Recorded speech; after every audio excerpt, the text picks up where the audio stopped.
মহিলা সাহাবী এসেছেন, এসে নবীজিকে বলছেন, ইয়া রাসূলুল্লাহ তাহিরনি, আমাকে পবিত্র করুন, আমি একটা অন্যায় করেছি, আমি বিশাল একটা অন্যায় করেছি। নবী সাল্লাল্লাহু আলাইহি ওয়াসাল্লাম বলছেন, কি করেছো তুমি? তখন সে বলছে, আমি জিনা করেছি।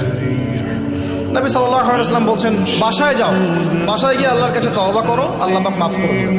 নবীজি এটাকে হাইড করতে যাচ্ছেন, কারণ কি, যখন আপনি কেস আদালতে নিয়ে যাবেন তখন তো উপায় নাই, আপনাকে তো বিচার করতেই হবে। তুমি বাসায় ফিরে যাও, তওবা করো, আল্লাহ মাফ করে দিবেন। সে মহিলা নাছোড়বান্দা, না, আমার বিচার করে দেন, আমার বিচার করে দেন, পরকালে আমি শাস্তি পেতে চাই না, দুনিয়াতে আমার বিচার করে দেন। নবী সাল্লাল্লাহু আলাইহি ওয়াসাল্লাম বলছে, তুমি কি গর্ভবতী হয়েছো? হ্যাঁ, জেনার কারণে আমি গর্ভবতী হয়ে গেছি। এরকম হচ্ছে না এখন? ওই যে অ্যাবর্শন করছে না, ওই যে ক্লিনিকে গিয়ে, এটা ট্রেন্ড হয়ে গেছে, হইল, সমস্যা কোথায়? কি এমন হয়েছে? আমার কি কেরিয়ার নষ্ট হয়ে গেছে? ফ্যামিনিস্ট নোংরা মেয়ে কোথাকার।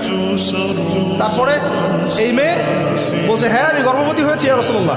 নবী সাল্লাল্লাহু আলাইহি ওয়াসাল্লাম বলছেন, বাসায় ফিরে যাও, সন্তান যখন খালাস হবে তারপরে এসে বিচার করে দেবে।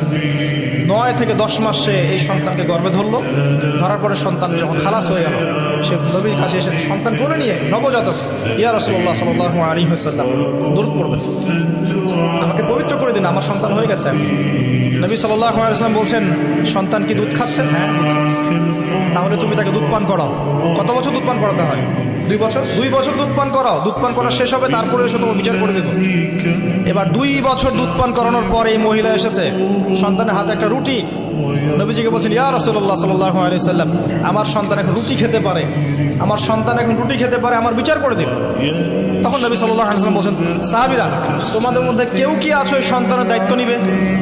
একজন আনসার সাহাবী বলছেন, আমি দায়িত্ব নিব। তখন এই আনসার সাহাবীর কোলে নবী সাল্লাল্লাহু আলাইহি ওয়াসাল্লাম এই বাচ্চাকে তুলে দিলেন। তুলে দেওয়ার পর খালিদ বিন ওয়ালিদ রাদিয়াল্লাহু আনহু অন্য সাহাবীদেরকে বললেন, যাও এই মহিলাকে নিয়ে যাও, কোমর পর্যন্ত গেড়ে দিয়ে রজম করে হত্যা করো। এবার এই মহিলাকে নিয়ে যাওয়া হচ্ছে, একটা কথা বানিয়ে বলছি না, আপনার আলেম ওলামা যারা আছেন জিজ্ঞাসা করবেন কওমি মাদ্রাসা। এই মহিলাকে নিয়ে যাওয়া হচ্ছে, মহিলাকে পাথর নিক্ষেপ করা হচ্ছে। পাথর নিক্ষেপ করার মধ্যে খালিদ বিন ওয়ালিদ রাদিয়াল্লাহু আনহুর পাথরও ছিল। খালিদ বিন ওয়ালিদ রাদিয়াল্লাহু আনহু নাম শুনেছেন না? বীর সাহাবী, তিনি পাথর নিক্ষেপ করেছেন একটা। এই পাথরের আঘাতে ওই মহিলার কোন একটা জায়গায় লেগেছে, গায়ের লেগে রক্ত বের হয়ে গেছে, রক্তের ছিটাটা তার গায়ের এই যে কাপড় এসে পড়ছে।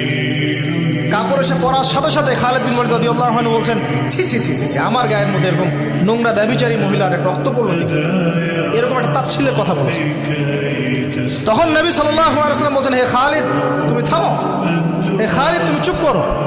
তুমি জানো এই মহিলা এই 2 বছরে 3 বছরে এত তওবা করেছে আল্লাহর কাছে, এই সমস্ত তওবা যদি মদিনাবাসীর মধ্যে বন্টন করে দেওয়া হয় তবুও কম হয়ে যাবে। আর আমি এখন দেখছি মহিলা জান্নাতে সাঁতার কাটছে। আমি বুঝাতে পারছি না আপনাকে প্রিয় বোন, প্রিয় ভাই, যারা বিবাহিত হয়ে ব্যভিচার করছেন, জিনা করছেন, তিনি তওবা করেছিলেন, তওবা করেছেন, আল্লাহ পাক মাফও করে দিয়েছেন, জান্নাতে চলে গেছেন, কিন্তু পৃথিবীতে তার শাস্তি কায়েম করা হয়েছে। বিবাহিত ব্যক্তি ব্যভিচার করে ফেললে তার পৃথিবীতে বেঁচে থাকার অধিকার সে হারিয়ে ফেলে।